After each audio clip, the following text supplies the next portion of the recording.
नमस्कार।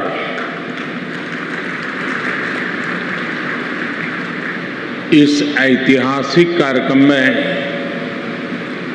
हमारे बीच उपस्थित बिहार के राज्यपाल श्री फागू चौहान जी, यहाँ के जनप्रिय मुख्यमंत्री श्री नीतीश कुमार जी, विधानसभा स्पीकर श्री विजय सिन्हा जी, बिहार विधान परिषद के कार्यकारी अध्यक्ष श्री अवधेश नारायण सिंह, उप मुख्यमंत्री श्रीमती रेणु देवी जी, तारकिशोर जी, नेता प्रतिपक्ष श्री तेजस्वी यादव जी, सभी मंत्रीगण, विधायकगण, अन्य महानुभाव, देवी और सज्जनों, आप सभी को, बिहार निवासियों को बिहार विधानसभा भवन के शताब्दी वर्ष की बहुत बहुत शुभकामनाएं। बिहार का ये स्वभाव है कि जो बिहार से स्नेह करता है, बिहार उसे, उस प्यार को कई गुना करके लौटाता है। आज मुझे बिहार विधानसभा परिसर में आने वाले देश के पहले प्रधानमंत्री होने का सौभाग्य भी मिला है। मैं इस स्नेह के लिए बिहार के जन जन को हृदय से नमन करता हूं। मुख्यमंत्री जी का, स्पीकर महोदय का भी हृदय से बहुत बहुत आभार व्यक्त करता हूं। साथियों, मुझे कुछ देर पहले शताब्दी स्मृति स्तंभ के लोकार्पण का अवसर भी मिला। ये स्तंभ बिहार के गौरवशाली अतीत का प्रतीक तो बनेगा ही, साथ ही ये बिहार की कोटि कोटि आकांक्षाओं को भी प्रेरणा देगा। अब से कुछ देर पहले बिहार विधानसभा म्यूजियम और विधानसभा गेस्ट हाउस का शिलान्यास भी हुआ है। मैं इन विकास कार्यों के लिए नीतीश कुमार जी और विजय सिन्हा जी को हृदय से बधाई देता हूं। मुझे विधानसभा परिसर के शताब्दी पार्क में कल्पतरु के रोपण का भी सुखद अनुभव मिला है। कल्पतरु के विषय में मान्यता है कि हमारी आशाओं, आकांक्षाओं को पूरा करने वाला ये वृक्ष है। लोकतंत्र में यही भूमिका संसदीय संस्थाओं की होती है। मैं आशा करता हूं कि बिहार विधानसभा अपनी इस भूमिका को इसी निरंतरता के साथ निभाती रहेगी, बिहार और देश के विकास में अपना अमूल्य योगदान देती रहेगी। साथियों, बिहार विधानसभा का अपना एक इतिहास रहा है और यहां विधानसभा भवन में एक से एक बड़े और साहसिक निर्णय लिए गए हैं। आजादी के पहले इसी विधानसभा से गवर्नर सत्येंद्र प्रसन्न सिन्हा जी ने स्वदेशी उद्योगों को प्रोत्साहित करने, स्वदेशी चरखा को अपनाने की अपील की थी। आजादी के बाद इसी विधानसभा में जमींदारी उन्मूलन अधिनियम पास हुआ था। इसी परंपरा को आगे बढ़ाते हुए नीतीश जी की सरकार ने बिहार पंचायती राज जैसे अधिनियम को पास किया।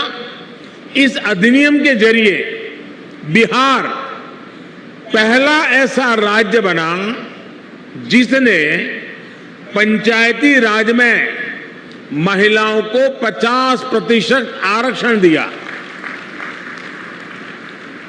लोकतंत्र से लेकर समाज जीवन तक समान भागीदारी और समान अधिकार के लिए कैसे काम किया जा सकता है, ये विधानसभा इसका उदाहरण है। आज जब मैं आपसे इस परिसर में विधानसभा भवन के बारे में बात कर रहा हूं, तो ये भी सोच रहा हूं कि बीते 100 वर्ष में ये भवन, ये परिसर कितने ही महान व्यक्तित्वों की आवाज का साक्षी रहा है। मैं नाम अगर लेने जाऊंगा तो शायद समय कम पड़ जाएगा, लेकिन इस इमारत ने इतिहास के रचयिताओं को भी देखा है और खुद भी इतिहास का निर्माण किया है। कहते हैं वाणी की ऊर्जा कभी भी समाप्त नहीं होती। इस ऐतिहासिक भवन में कही गई बातें, बिहार के उत्थान से जुड़े संकल्प एक ऊर्जा बनकर आज भी उपस्थिति है। आज भी वो वाणी, वो शब्द गूंज रहे हैं। साथियों, बिहार विधानसभा भवन का ये शताब्दी उत्सव एक ऐसे समय में हो रहा है जब देश अपनी आजादी का अमृत महोत्सव मना रहा है। विधानसभा भवन के 100 साल और देश की आजादी के 75 साल, ये केवल समय का संयोग नहीं है, इस संयोग का साझा अतीत भी है और सार्थक संदेश भी है। एक और, बिहार में चंपारण सत्याग्रह जैसे आंदोलन हुए तो वहीं इस धरती ने भारत को लोकतंत्र के संस्कार और आदर्श पर चलने का रास्ता भी दिखाया। दशकों से हम ये बताने की कोशिश होती रही है कि भारत को लोकतंत्र विदेशी हुकूमत और विदेशी सोच के कारण मिला है। और हमारे लोग भी कभी कभी ये बातें बोलते हैं, लेकिन कोई भी व्यक्ति जब ये कहता है तो वो बिहार के इतिहास और बिहार की विरासत पर पर्दा डालने की कोशिश करता है। जब दुनिया के बड़े भूभाग सभ्यता और संस्कृति की ओर अपना पहला कदम बढ़ा रहे थे, तब वैशाली में परिष्कृत लोकतंत्र का संचालन हो रहा था। जब दुनिया के अन्य क्षेत्रों में जनतांत्रिक अधिकारों की समझ विकसित होनी शुरू हुई थी, तब लिच्छवी और वज्जी संघ जैसे गणराज्य अपने शिखर पर थे। साथियों, भारत में लोकतंत्र की अवधारणा उतनी ही प्राचीन है जितना प्राचीन ये राष्ट्र है, जितनी प्राचीन हमारी संस्कृति है। हजारों वर्ष पूर्व हमारे वेदों में कहा गया है, त्वाम विशो वृणताम, त्वाम विशो वृणताम राज्याय त्वाम मिमाहा प्रदिशः पंचदेवी। अर्थात राजा को सभी प्रजा मिलकर स्वयं चुने और विद्वानों की समितियां उसका निर्वाचन करें।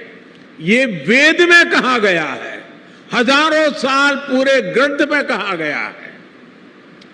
आज भी हमारे संविधान में सांसदों, विधायकों का चयन, मुख्यमंत्री, प्रधानमंत्री, राष्ट्रपति का चयन इसी लोकतांत्रिक मूल्य पर टिका हुआ है।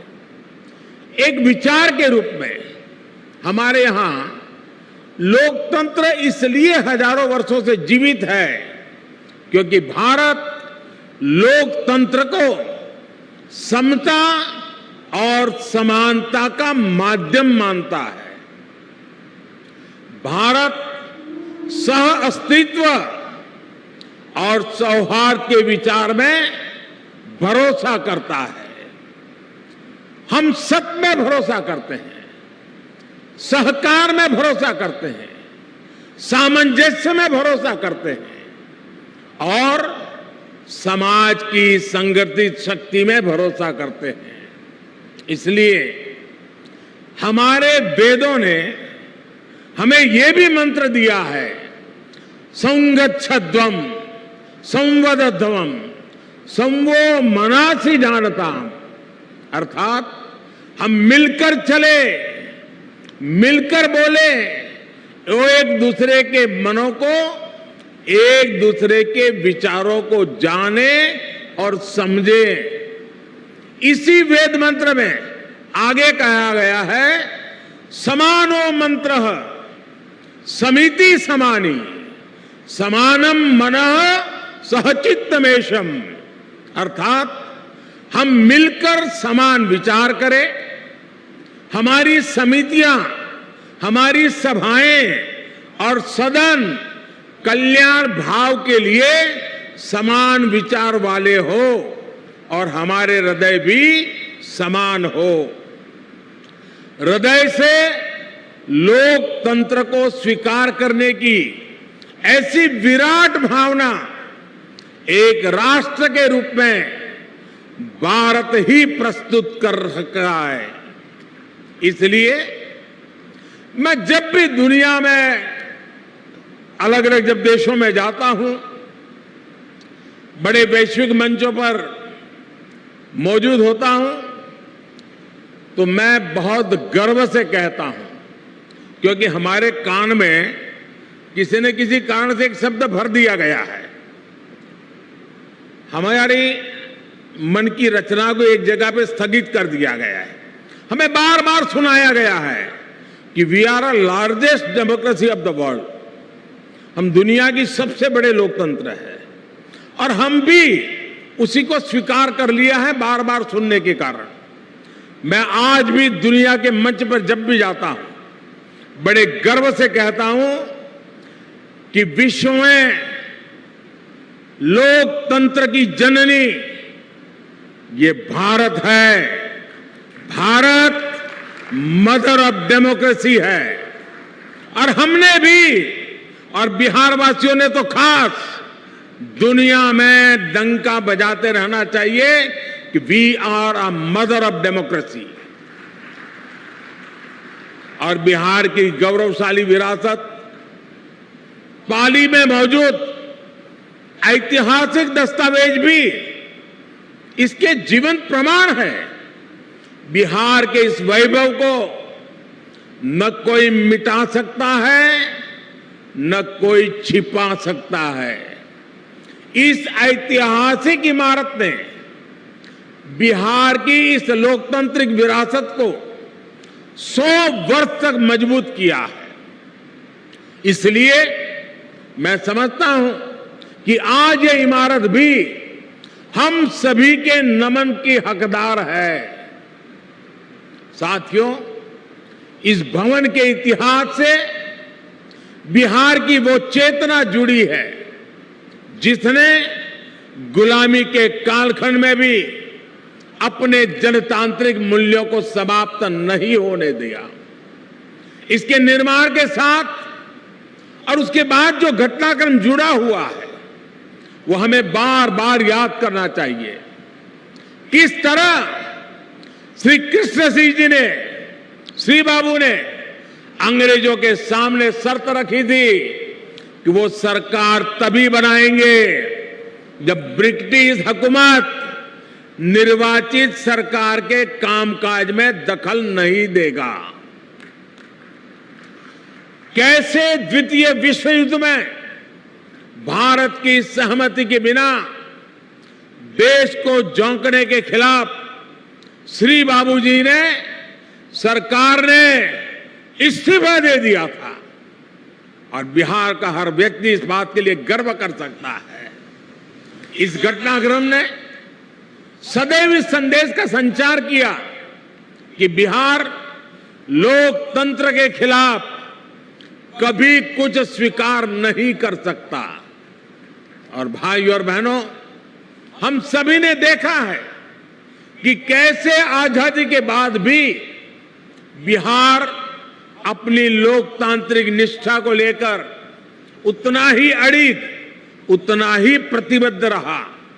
बिहार ने आजाद भारत को डॉक्टर राजेंद्र प्रसाद के रूप में पहला राष्ट्रपति दिया। लोकनायक जयप्रकाश, कर्पूरी ठाकुर, बाबू जगजीवन राम, अनेक भी जैसे नेतृत्व इस धरती पर हुए। जब देश में संविधान को कुचलने का प्रयास हुआ तो भी उसके खिलाफ बिहार ने सबसे आगे आकर विरोध का बिगुल फूंका।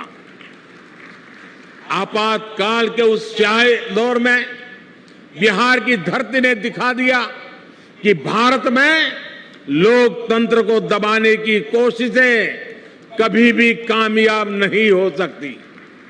और इसलिए मैं मानता हूं कि बिहार जितना समृद्ध होगा, भारत की लोकतांत्रिक शक्ति भी उतनी ही मजबूत होगी। बिहार जितना सशक्त होगा, भारत भी उतना ही सामर्थ्यवान होगा।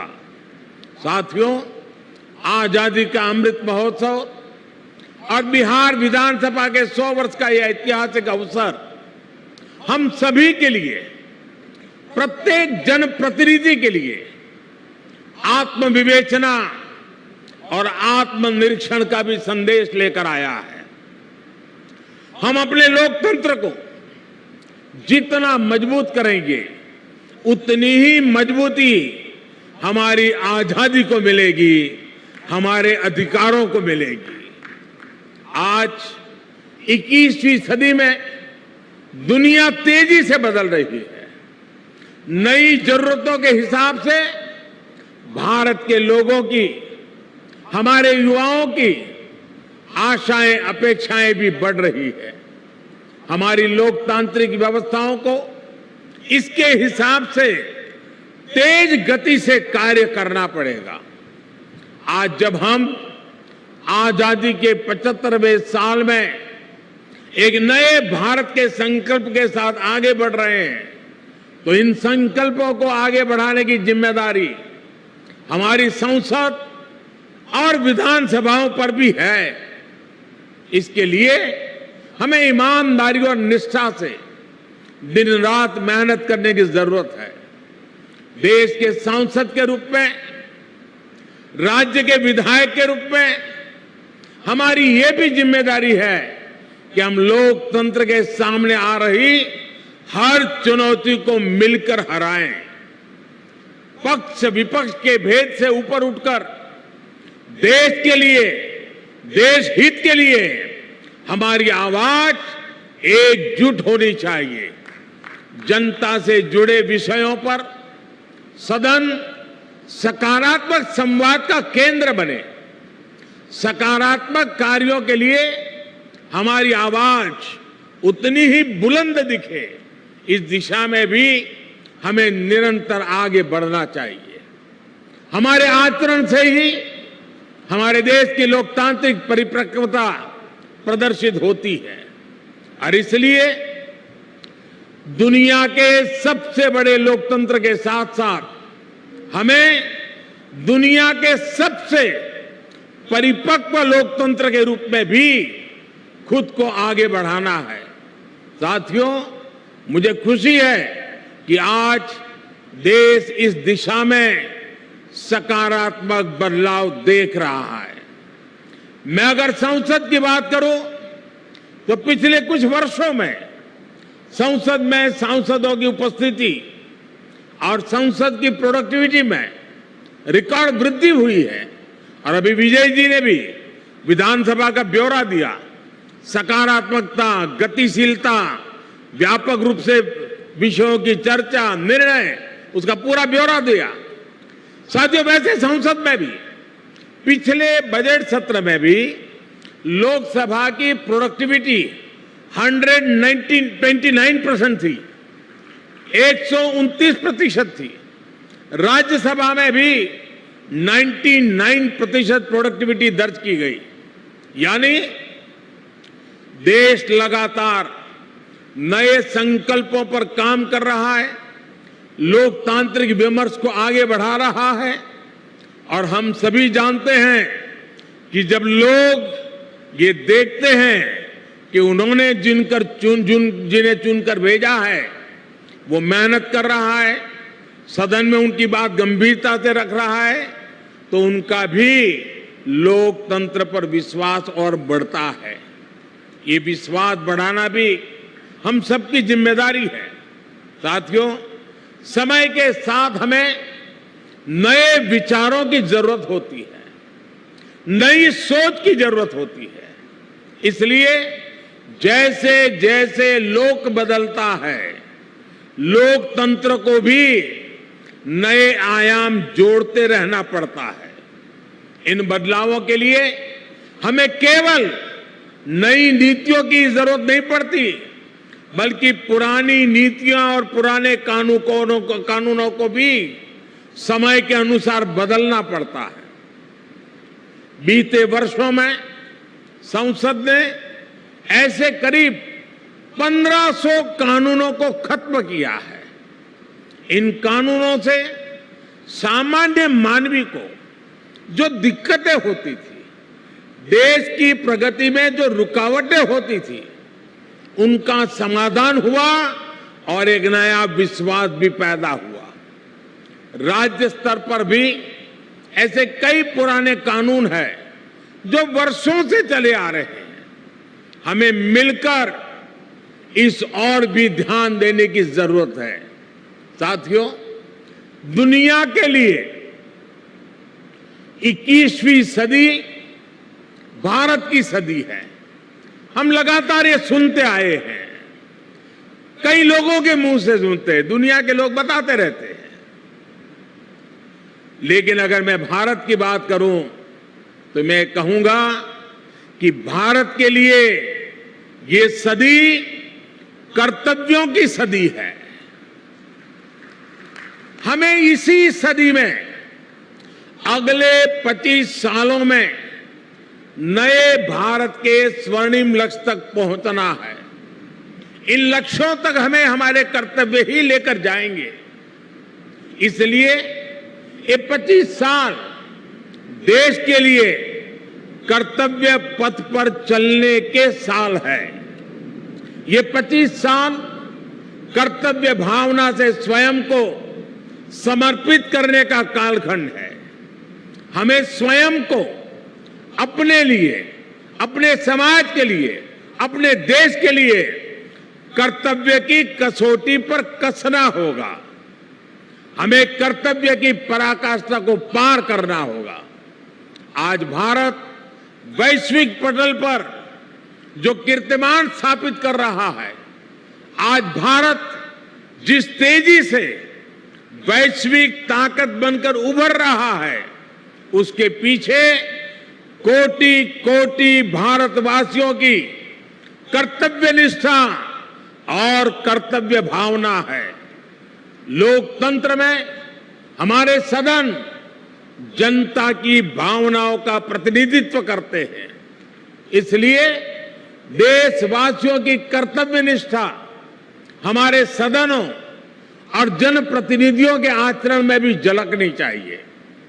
हम सदन में जैसा आचरण करेंगे, कर्तव्य भाव पर सदन के भीतर जितना बल दिया जाएगा, देशवासियों को भी उतनी ही ऊर्जा और प्रेरणा मिलेगी। एक और महत्वपूर्ण बात, हमें अपने कर्तव्यों को अपने अधिकारों से अलग नहीं मानना चाहिए। हम अपने कर्तव्यों के लिए जितना परिश्रम करेंगे, हमारे अधिकारों को भी उतना ही बल मिलेगा। हमारी कर्तव्य निष्ठा ही हमारे अधिकारों की गारंटी है। इसलिए हम सभी जनप्रतिनिधियों को कर्तव्य पालन का भी संकल्प दोहराना है। ये संकल्प ही हमारी और हमारे समाज की सफलता का मार्ग प्रशस्त करेंगे। आज जब हम देश के अमृत संकल्पों को लेकर आगे बढ़ रहे हैं, तो हमें अपने कर्तव्य में, अपने श्रम में, अपने परिश्रम में कोई कमी नहीं छोड़नी है। एक राष्ट्र के रूप में हमारी एकता हमारी प्राथमिकता होनी चाहिए। गरीब से गरीब व्यक्ति का भी जीवन आसान बने। दलित, पीड़ित, शोषित, वंचित, आदिवासी, हर किसी को हर जरूरी सुविधा मिले, ये हम सभी का संकल्प होना चाहिए।